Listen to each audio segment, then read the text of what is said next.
Bismillahirrahmanirrahim. Bismillahirrahmanirrahim. Welcome to the Imran Academy. I am discussing with you mathematics of 12th class, that is second year math, exercise 2.5, differentiation, and question number 8 to 12 will be discussed here. Question number 8 says if x equals a x cubed theta and b y equals b sine cube theta, then show that a dy over dx plus b tan theta equals 0. तो ये है जी हमारे पास दो equations, इन दोनों को हम differentiate कर लेते हैं वन बाय वन।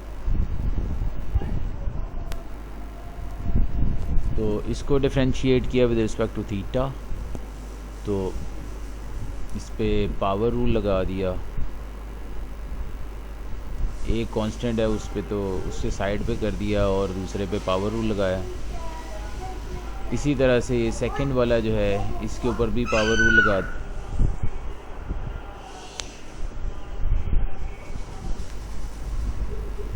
इस तरह से ये दोनों का डेरिवेटिव निकाल लिया।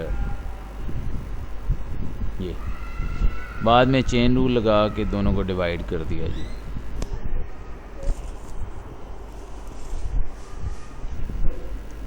तो यहाँ पर जनाब हम चेन रूल अप्लाई कर रहे हैं, यानी कि d y over d theta को d x over d theta से डिवाइड कर रहा हूँ, यानी इस इक्वेशन को इक्वेशन 4 को इक्वेशन 3 से डिवाइड कर रहा हूँ। डिवाइड करने पर जो चीज़ें कट हो रही हैं उनको कट कर देते हैं, जैसे साइन थीटा से साइन थीटा कैंसिल, एक कॉस थीटा से कॉस थीटा कैंसिल, 3 से 3 कैंसिल, तो बी साइन थीटा एक बच जाता है और नीचे माइनस ए कॉस थीटा। तो साइन ओवर कॉस जो है ये टेन थीटा होता है, और यहाँ से ए को दूसरी तरफ शिफ्ट किया, बाद में माइनस बी टेन थीटा को भी इधर ले आए तो प्लस का हो गया। तो यही हमारा प्रूफ है। अब चलते हैं नेक्स्ट क्वेश्चन की तरफ।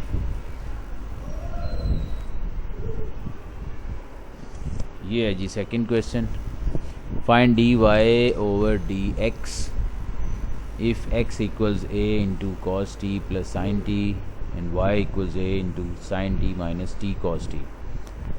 तो इनको भी उसी तरह से डिफ्रेंशिएट करेंगे, इसमें differentiating with respect to t. तो कॉस का डेरिवेटिव नेगेटिव साइन होता है और साइन का कॉस। इसी तरह से इस तरफ आ जाएं तो साइन का डेरिवेटिव लेंगे तो कॉस आ जाएगा। इस पे प्रोडक्ट रूल लगा दिया, टी को छोड़ के कॉस के ऊपर डेरिवेटिव लगाया तो माइनस साइन टी आ गया, प्लस कॉस टी को छोड़ा और टी का डेरिवेटिव 1। उसके बाद सिंप्लीफिकेशन की तो ये minus cos t plus cos t से कैंसिल, तो ये हमारे पास d y over d t की वैल्यू आ गई। इधर हमारे पास d x over d t की वैल्यू आ गई। दोनों को फिर हम डिवाइड कर लेते हैं, 4 को 3 से डिवाइड कर लेते हैं, और डिवाइड करने के बाद हमारे पास फाइनल आंसर आ गया ये। अब चलते हैं जी नेक्स्ट क्वेश्चन पे। क्वेश्चन नंबर 10 के काफ़ी पार्ट्स हैं, तो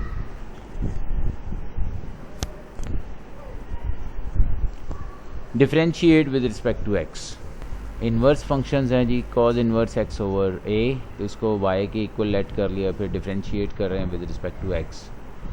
तो फार्मूला इसका लगा दिया -1 ओवर अंडर रूट में 1 माइनस एंगल का स्क्वायर, और फिर एंगल का भी डेरिवेटिव।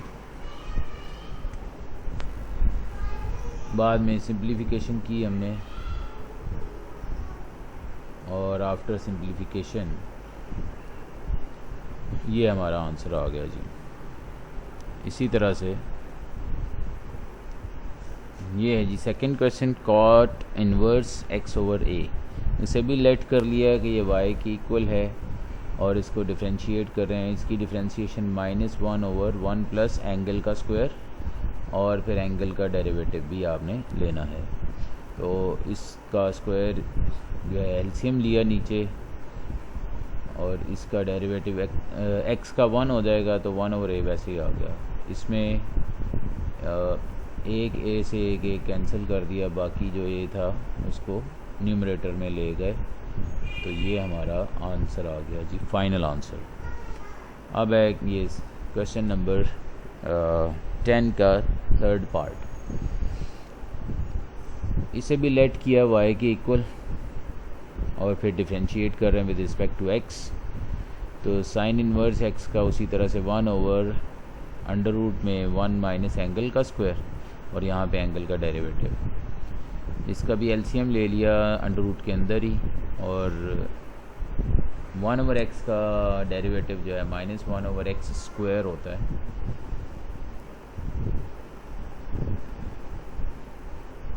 इसके बाद इसको सिंप्लीफाई किया, जो चीज़ें कैंसिल हो रही हैं उनको कैंसिल किया, जो चीज़ रिमेनिंग वही हमारा फाइनल आंसर है। अब चलते हैं नेक्स्ट क्वेश्चन की तरफ, और वो है ये भी साइन इनवर्स का है। इसको लेट कर लिया जी y के इक्वल, तो साइन इनवर्स का डेरिवेटिव ले रहे हैं विद रिस्पेक्ट टू x, तो वो होता है 1 ओवर अंडर रूट में 1 माइनस एंगल का स्क्वायर। तो ये एंगल है मेरे पास, इसका मैं कर लूँगा स्क्वायर।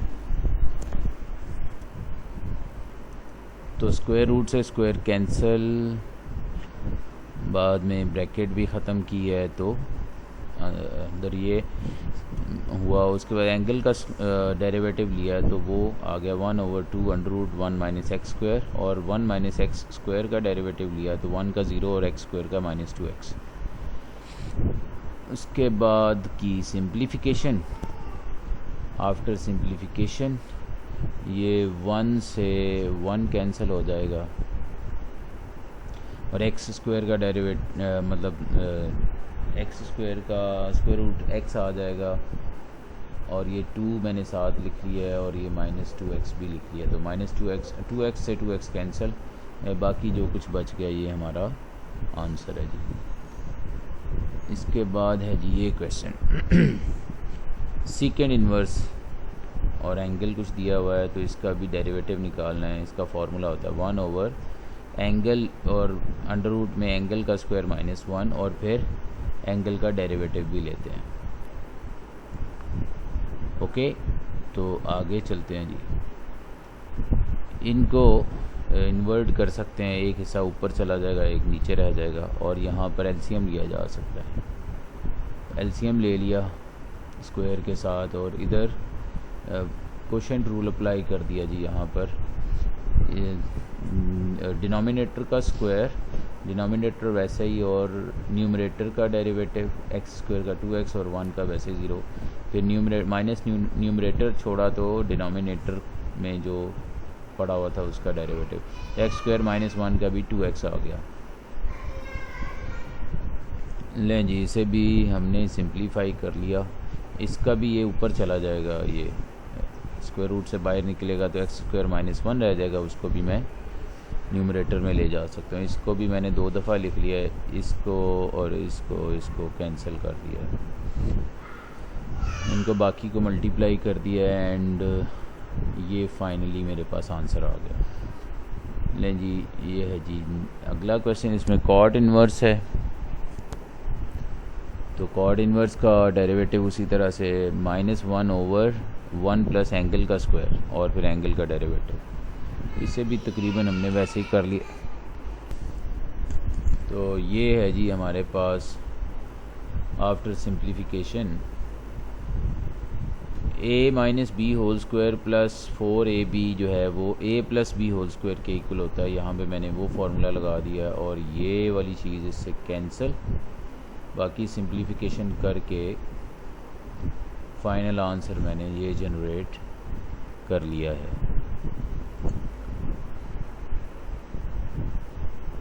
ओके, ये है जी लास्ट पार्ट इसका। ये अब कॉज इन्वर्स के लिए डेरिवेटिव का फार्मूला होता है माइनस 1 ओवर अंडर रूट में 1 माइनस एंगल का स्क्वायर, फिर एंगल का डेरिवेटिव। तो इसका भी एलसीएम ले लिया, और एलसीएम में जो डिनोमिनेटर में आ रहा था वो स्क्वायर था, तो स्क्वायर रूट से स्क्वायर कट गया, और बाकी जो चीज़ थी उससे मैंने ऊपर न्यूमरेटर में शिफ्ट कर दिया। इसी तरह से इस पर कोशेंट रूल अप्लाई कर दिया पिछले क्वेश्चन की तरह। कैंसलेशन हुई, जो चीज़ बच गई है यहाँ पे ये स्क्वायर और ये कैंसिल, और इसमें a plus b whole square minus a minus b whole square का फार्मूला होता है 4ab, तो वो फार्मूला अप्लाई कर दिया यहाँ पर और इसके बाद इसकी सिंप्लीफिकेशन करके ये आंसर जनरेट किया। अब ये है जी question number 11, show that d y over d x जो है वो y ओवर x के बराबर है। तो यहाँ से y ओवर x, तो x को इधर शिफ्ट किया और उसके बाद डिफरेंशिएट कर रहे हैं प्रोडक्ट टूल लगा के। फर्स्ट फंक्शन छोड़ दिया, सेकंड का डेरिवेटिव प्लस सेकंड छोड़ दिया तो फर्स्ट का डेरिवेटिव। अब tan इन्वर्स का डेरिवेटिव 1 ओवर 1 प्लस एंगल का स्क्वायर, फिर एंगल का डेरिवेटिव b, तो ये सारा कुछ उसका हो गया। इसमें कैंसलेशन, वाई स्क्वायर से वाई स्क्वायर कैंसिल, और पीछे जो टर्म्स बचती हैं उनको अंदर मल्टीप्लाई कर दिया। ये अब डेरिवेटिव जो है उसको मैंने y प्राइम से ज़ाहिर कर लिया है, शो कर दिया है। यहाँ से ये वाला फैक्टर दूसरी तरफ ले जाएंगे तो प्लस का हो जाएगा, यहाँ से y प्राइम कॉमन, और यहाँ से y ओवर x कॉमन ले लिया। अब tan inverse x over y जो है क्वेश्चन में y ओवर x के बराबर दिया हुआ था, तो इसकी जगह पर मैंने y ओवर x लिख लिया। ये वाली टर्म इस टर्म से कैंसिल हो जाएगी जब इसको दूसरी साइड पे लेके जाएंगे, तो y प्राइम जो है वो y ओवर x के बराबर आ गया। तो dy ओवर dx जो है वो y ओवर x के इक्वल है। अब है जी लास्ट क्वेश्चन, तो ये है हमारे पास क्वेश्चन, इसमें शो दैट करना है दिस वन। तो लिखते हैं y equals this one, tan inverse ले लिया जी दोनों तरफ मैंने, tan और tan इन्वर्स ये कैंसिल हो जाएंगे, और उसके बाद मैंने डिफरेंशिएट कर दिया with respect to x। tan inverse का फार्मूला लगाया 1 ओवर 1 प्लस वाई स्क्वायर, और फिर y का डेरिवेटिव y1। इसी तरह से tan इन्वर्स x को 1 ओवर 1 प्लस एक्स स्क्वायर लिख सकते हैं। क्रॉस मल्टीप्लाई कर लेते हैं जी, 1 plus x square into y1 equals b into 1 plus y square. इसको उधर ले जाएं, हैंस प्रूव्ड। तो यही चीज़ हमने प्रूव करनी थी। Thanks for watching. अगले लेक्चर में इंशाल्लाह हम एक्सरसाइज 2.6 करेंगे। इसमें लॉगरिदमिक फंक्शंस हैं, एक्सपोनेंशियल फंक्शंस हैं, तो इंशाल्लाह अगले लेक्चर में हम वो करेंगे। Thanks for watching. Please do like, share and subscribe the Imran Academy for more lectures in the future. Till the next lecture, it's goodbye.